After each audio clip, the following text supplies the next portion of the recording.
तर काँग्रेसचे माजी आमदार संग्राम थोपटेंना 22 एप्रिलला त्यांचा भाजपामध्ये पक्षप्रवेश पार पडणार आहे। पक्ष पातळीवरती इच्छा व्यक्त केल्या पण सकारात्मक निर्णय झाला नाही असं संग्राम थोपटेंनी म्हटलं। थोपटे साहेब, 2-3 दिवस चर्चा होती, तुम्ही काँग्रेस सोडणार आणि भाजपमध्ये प्रवेश करणार। आज अखेर तुम्ही पत्रकार परिषद घेतली आणि भाजपमध्ये जाणार असं सांगितले आहे। कसं नियोजन असणार आहे, कोणत्या दिवशी तुम्ही भाजपमध्ये प्रवेश करणार? मी येणाऱ्या 22 तारखेला मंगळवारी मुंबईच्या प्रदेश कार्यालयात भारतीय जनता पार्टीच्या प्रदेश कार्यालयामध्ये त्या ठिकाणी माझा प्रवेश मी घेणार आहे।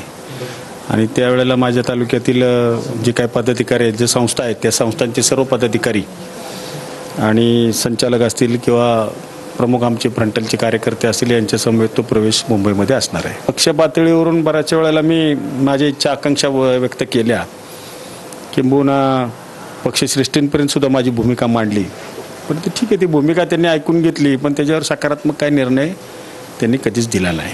तुम्ही या सर्व गोष्टींसाठी अमित शहांची भेट घेतली। अमित शहा रायगडच्या दौऱ्यावर होते तेव्हा पुण्यात मुक्कामी असताना त्यांची भेट घेतली असं सुद्धा चर्चा आहे।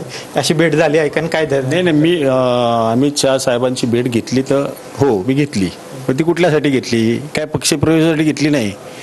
पक्षप्रवेशाचा निर्णय आज झालेला आहे। त्यावेळेला NCDC ही जी काही केंद्र सरकारच्याकडून चालवण्यात येणारी जी संस्था आहे, त्या संस्थेकडून राज्य सरकारला सहकारी साखर कारखान्यांसाठी कर्ज उपलब्ध झालं। त्यामध्ये माझ्या कारखान्याला कर्ज उपलब्ध झालेलं आहे। ते कर्ज माझं मंजूर आहे, ते राज्य सरकारने स्थगित केलेलं होतं।